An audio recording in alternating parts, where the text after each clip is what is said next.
दोपहर समाचार में आपका फिर स्वागत है। गृह मंत्री अमित शाह आज आंध्र प्रदेश के तिरुपति में दक्षिण क्षेत्रीय परिषद की बैठक की अध्यक्षता करेंगे। इसमें दक्षिणी राज्यों और केंद्र शासित प्रदेशों से उच्च पदाधिकारी उपस्थित होंगे। आंध्र प्रदेश के मुख्यमंत्री वाईएस जगनमोहन रेड्डी इसमें स्वागत भाषण देंगे। दक्षिणी राज्यों के सम्मेलन में राज्यों के बीच सहयोग, टकराव, सीमा मुद्दों, आंतरिक सुरक्षा, बुनियादी ढांचा विकास, उद्योग, पर्यटन विकास, आर्थिक विकास और मध्यवर्ती राज्यों के बीच सहयोग जैसे 26 मुद्दों पर चर्चा की जाएगी। उपराष्ट्रपति एम वेंकैया नायडू और श्री अमित शाह नेल्लोर में विद्यालयम गए और कौशल विकास केंद्र का दौरा किया। उपराष्ट्रपति एम वेंकैया नायडू ने युवाओं से अपना कौशल बढ़ाने और मजबूत राष्ट्र के निर्माण में भागीदार बनने का आह्वान किया। श्री शाह ने श्री पोट्टी श्रीरामुलु में वेंकटचलम का दौरा किया। दिल्ली सरकार ने वायु प्रदूषण को देखते हुए सभी स्कूल एक सप्ताह के लिए बंद करने की घोषणा की है। मुख्यमंत्री अरविंद केजरीवाल ने कहा है कि बच्चों को जहरीली हवा में सांस लेने से बचाना सर्वोपरि है। इस दौरान ऑनलाइन कक्षाएं जारी रहेंगी। उन्होंने कहा कि एक सप्ताह तक दिल्ली सरकार के कार्यालय भी बंद रहेंगे। सभी कर्मचारियों को घर से ही काम करना होगा।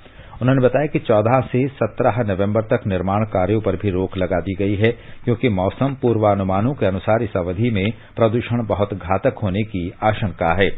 श्री केजरीवाल ने यह भी कहा कि दिल्ली सरकार स्थिति को देखते हुए राजधानी में लॉकडाउन लगाने के प्रस्ताव का मसौदा तैयार कर रही है, जिसे सभी पक्षों से विचार विमर्श के बाद न्यायालय के सामने रखा जाएगा। आगे बढ़ने से पहले मुख्य समाचारों पर एक नजर। प्रधानमंत्री नरेंद्र मोदी ने त्रिपुरा में प्रधानमंत्री ग्रामीण आवास योजना के 1,47,000 से अधिक लाभार्थियों को पहली किस्त हस्तांतरित की। 700 करोड़ रुपए से अधिक की राशि लाभार्थियों के बैंक खातों में सीधे हस्तांतरित की गई। प्रधानमंत्री झारखंड के रांची में कल वर्चुअल माध्यम से बिरसा मुंडा संग्रहालय का लोकार्पण करेंगे। मध्य प्रदेश में जनजातीय दिवस महासम्मेलन को भी संबोधित करेंगे। गृहमंत्री अमित शाह आंध्र प्रदेश के तिरुपति में दक्षिणी क्षेत्रीय परिषद की बैठक की अध्यक्षता करेंगे। वाणिज्य और उद्योग मंत्री पीयूष गोयल ने नई दिल्ली के प्रगति मैदान में अंतर्राष्ट्रीय व्यापार मेले का उद्घाटन किया। देश में अब तक 1 अरब 12 करोड़ से अधिक कोविड टीके लगाए गए। केंद्र आज से एक सप्ताह तक चलने वाले सफाई मित्र सुरक्षा चुनौती अभियान का शुभारंभ करेगा। केरल के दक्षिणी और मध्य भागों में मूसलाधार वर्षा जारी, 7 जिलों में ऑरेंज अलर्ट की चेतावनी। संयुक्त राष्ट्र जलवायु वार्ता स्कॉटलैंड के ग्लासगो में संपन्न। पृथ्वी के तापमान में वृद्धि को 1.5 डिग्री सेल्सियस तक सीमित रखने के अंतर्राष्ट्रीय समझौते पर सहमति। पर्यावरण मंत्री भूपेंद्र यादव ने कहा, भारत प्रधानमंत्री नरेंद्र मोदी के नेतृत्व में जलवायु परिवर्तन से मुकाबले के लिए आगे बढ़ रहा है।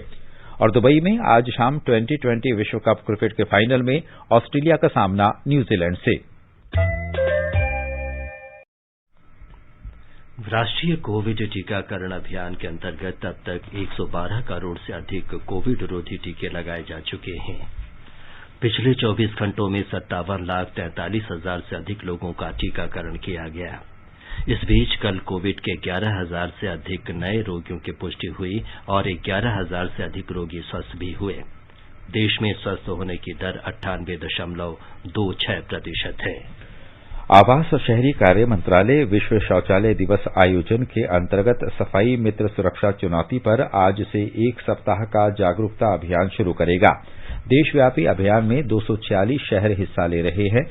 इसके अंतर्गत शहरों में नालों और सेप्टिक टैंक की सफाई में मशीनों के उपयोग को प्रोत्साहित करना है, ताकि जोखिम वाले इस काम के दौरान सफाई कर्मचारियों की मौत और दुर्घटनाएं रोकी जा सकें। सफाई मित्र सुरक्षा चुनौती के तहत सुरक्षित सफाई के लिए 345 शहरों में कॉल सेंटर बनाए गए हैं। इसका हेल्पलाइन नंबर है 14420। इस नंबर पर जोखिमपूर्ण सफाई की शिकायत भी दर्ज कराई जा सकती है। 19 नवंबर को विश्व शौचालय दिवस मनाया जाता है। प्रधानमंत्री नरेंद्र मोदी ने आज पंजाब के भाजपा नेताओं के एक प्रतिनिधिमंडल से मुलाकात की। इस बैठक में पार्टी प्रदेश अध्यक्ष अश्विनी कुमार शर्मा, राष्ट्रीय महासचिव तरुण चुग और राष्ट्रीय कार्यकारिणी सदस्य हरजीत सिंह ग्रेवाल शामिल थे। थल सेना अध्यक्ष जनरल मनोज मुकुंद नरवणे 5 दिन की यात्रा पर इसराइल रवाना हो गए हैं। ये उनकी पहली इसराइल यात्रा है। इस दौरान वे इसराइल के वरिष्ठ सैन्य और नागरिक नेतृत्व से भेंट करेंगे तथा दोनों देशों के रक्षा संबंधों को आगे बढ़ाने के तौर तरीकों पर विचार विमर्श करेंगे। उपराष्ट्रपति एम वेंकैया नायडू और प्रधानमंत्री नरेंद्र मोदी ने आज पूर्व प्रधानमंत्री पंडित जवाहरलाल नेहरू की जयंती पर उन्हें श्रद्धांजलि दी। श्री नायडू ने कहा है कि पंडित जवाहरलाल नेहरू को आधुनिक भारत के निर्माण में योगदान के लिए हमेशा याद किया जाएगा। राजस्थान में आजादी का अमृत महोत्सव और बाल दिवस के अवसर पर अनूठे प्रयोग के रूप में विधानसभा में बच्चों के लिए आज विशेष सत्र का आयोजन किया गया। लोकसभा अध्यक्ष ओम बिरला ने इस विशेष सत्र का उद्घाटन किया। ब्यौरा हमारे संवाददाता से। राजस्थान विधानसभा में अपनी तरह के इस विशेष सत्र में सदन की पूरी कार्रवाई बच्चों द्वारा संचालित की गई। इस सत्र में पूरे देश से चयनित 200 बच्चों ने भाग लिया। बच्चों ने ही विधानसभा अध्यक्ष, मुख्यमंत्री और नेता प्रतिपक्ष की भूमिका निभाई। प्रश्नकाल में सदस्य के रूप में बच्चों ने बाल विवाह, कृषि में कीटनाशकों के बढ़ते प्रयोग, बाल श्रम की रोकथाम, मादक पदार्थों की तस्करी, खेलों को बढ़ावा देने के लिए सरकार की नीति तथा कोरोना काल में निजी विद्यालयों द्वारा फीस वसूलने संबंधी प्रश्न किए। शून्यकाल में भी बच्चों ने जनता से जुड़े विभिन्न मुद्दे सदन में रखे। विधानसभा अध्यक्ष डॉक्टर सीपी जोशी ने कहा कि ऐसे प्रयोगों से संसदीय लोकतंत्र मजबूत होगा। बाल सत्र से सरकार तथा उसकी कार्यप्रणाली को लेकर बच्चों की समझ बढ़ाने में मदद मिलेगी। बाल सत्र की पूरी कार्रवाई का विधानसभा के यूट्यूब चैनल से सजीव प्रसारण किया गया। जितेंद्र द्विवेदी, आकाशवाणी समाचार, जयपुर। केरल में लगातार मूसलाधार वर्षा हो रही है। पश्चिमी विक्षोभ और अरब सागर पर बने चक्रवाती कम दबाव के क्षेत्र के कारण राज्य में वर्षा हो रही है। इससे मध्य और दक्षिणी केरल सबसे ज्यादा प्रभावित हैं। ये रिपोर्ट। पर्वतीय और निचले इलाकों में तेज वर्षा हो रही है। तेज वर्षा के कारण अधिकांश इलाकों में काफी नुकसान पहुंचा है। कोल्लम में एमसी रोड, अलुवा सिटी, पट्टनमतिट्टा, पंदलम आदि में बड़े पैमाने पर बाढ़ का पानी घुस गया है। मौसम विभाग का अनुमान है कि राज्य में आज और कल तेज वर्षा होगी। एर्नाकुलम, इडुक्की और त्रिशूर जिलों में रेड अलर्ट और 9 जिलों में ऑरेंज अलर्ट घोषित किया गया है। जल स्तर बढ़ने की वजह से आज इडुक्की बांध खोला जाएगा। भूस्खलन की आशंका वाले क्षेत्रों और नदियों के आसपास वाले इलाकों में हाई अलर्ट घोषित किया गया है। तिरुवनंतपुरम से मयूषा की रिपोर्ट के साथ समाचार कक्ष से मैं नईम अख्तर। केरल में 13 बांधों को लेकर रेड अलर्ट जारी किया गया था। आज दोपहर इडुक्की जलाशय से पानी छोड़ा जाएगा। मुल्लपेरियार बांध का जलस्तर सुबह 9 बजे 140 फीट पर पहुंच गया था, जिसके बाद तमिलनाडु ने इसका पानी छोड़ने की संभावना के बारे में पहली चेतावनी जारी की है। मौसम विभाग के अनुसार राज्य के 9 जिलों में तेज और बहुत तेज वर्षा हो सकती है। इन जिलों के लिए ऑरेंज अलर्ट जारी किया गया है।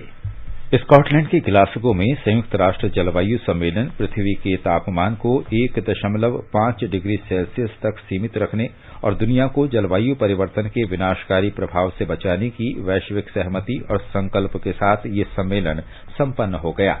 सम्मेलन में सदस्य देशों ने वैश्विक तापमान का लक्ष्य हासिल करने के समझौते पर सहमति व्यक्त की। इस बीच पर्यावरण मंत्री भूपेंद्र यादव ने कहा कि प्रधानमंत्री नरेंद्र मोदी के नेतृत्व में भारत जलवायु परिवर्तन का मुकाबला करने की दिशा में आगे बढ़ रहा है। एक ट्वीट संदेश में उन्होंने कहा कि हम चाहते हैं कि विकसित देश भी ऐसा ही करें।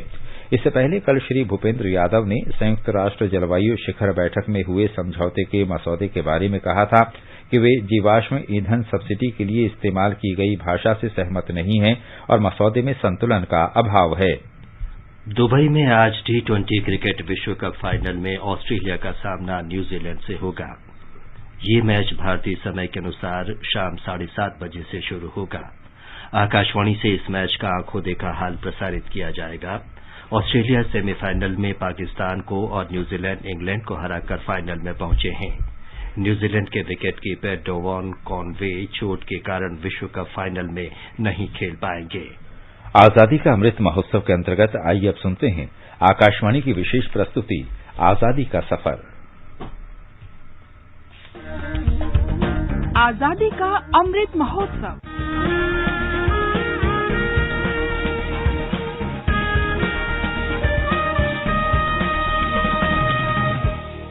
आजादी का सफर आकाशवाणी के संग भारत का शानदार स्वाधीनता संघर्ष आधुनिक विश्व के महानतम संघर्षों में से एक है।